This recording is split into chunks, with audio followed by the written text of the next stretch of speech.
మీ ఇంట్లో 4 ఓట్లు, మొత్తం 8,000. ఇదిగోండి. సార్ మీరు చాలా మంచివాళ్ళు. మీ డబ్బులేమీ వద్దు, మా ఇంట్లో ఓట్లన్నీ మీకే వేస్తాం. ఏయ్ పిచ్చుడు మంచిడువా, డబ్బులు ఇస్తే తీసుకోండి. ఇదిగో తీసుకో. నేను ఆల్రెడీ తీసుకున్నాను, నువ్వు కూడా తీసుకో.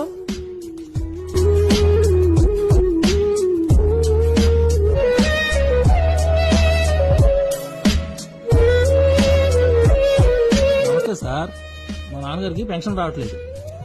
ఏంటి పెన్షనా?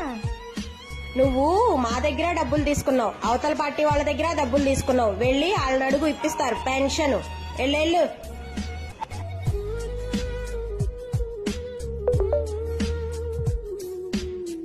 ఏంటి హరి, మీరు వచ్చారేంటి? సార్ మా వీధిలో కరెంటు వైర్లు తెగాయి. స్కూల్కి వెళ్ళొచ్చే పిల్లలకి ఇబ్బందిగా ఉంది. కొంచెం ఆ ప్రాబ్లం క్లియర్ చేయండి సార్. ఈ మాత్రం దానికి మీరెందుకు రావటం? ఫోన్ చేయమ్మా.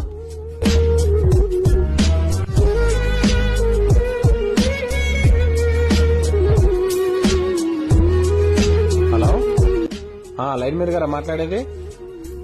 కొంచెం తాడిచెట్టు బజార్లో కరెంటు వైర్లు ఎలా పడుతున్నాయంటో కొంచెం ఒకసారి చూడండి. ఓకే.